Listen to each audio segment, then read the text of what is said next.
বন্ধুরা, আপনাদের অজানা রহস্য ইউটিউব চ্যানেলে স্বাগতম।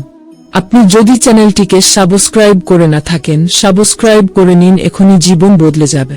হ্যালো বন্ধুরা, কেমন আছো সবাই? আশা করি সবাই আছো ভালো। বন্ধুরা, আমরা প্রত্যেকেই বাড়ি তৈরি করার সময় শুভ প্রভাবের দিকে বিশেষ নজর দিয়ে থাকি।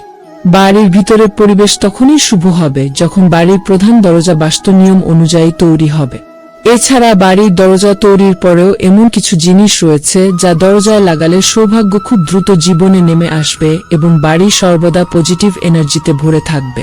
বন্ধুরা, জানলে অবাক হবেন, বাড়ির সদর দরজায় এইসব জিনিস লাগালে খুলবে সৌভাগ্যের দরজা। প্রত্যেক বাড়ি তৈরি করার সময় শুভ প্রভাবের দিকে বিশেষ নজর দেওয়া হয়। বন্ধুরা, বাড়ির ভিতরের পরিবেশ তখনই শুভ হবে যখন বাড়ির প্রধান দরজা বাস্তু নিয়ম অনুযায়ী তৈরি হবে। তবে দেখে নেওয়া যাক বন্ধুরা, বিশেষ কোন জিনিস বাড়ির সদর দরজায় লাগালে দ্রুত উন্নতি হবে। নাম্বার 1, বন্ধুরা, বাড়ির সদর দরজার সামনে মা লক্ষ্মীর পদচিহ্ন লাগানো অত্যন্ত শুভ বলে মনে করা হয়। নাম্বার 2, বন্ধুরা, বাড়ির সদর দরজায় পঞ্চমুখী হনুমানজির ছবি লাগাতে হবে। এর ফলে বাড়ি পজিটিভ এনার্জিতে ভরে উঠবে। নাম্বার 3, বন্ধুরা, সদর দরজা যদি তোরণ দিয়ে সাজানো হয় তাহলে খুবই শুভ বলে মানা হয়। এটি বিশেষ কোনো তিথিতে লাগাতে হবে।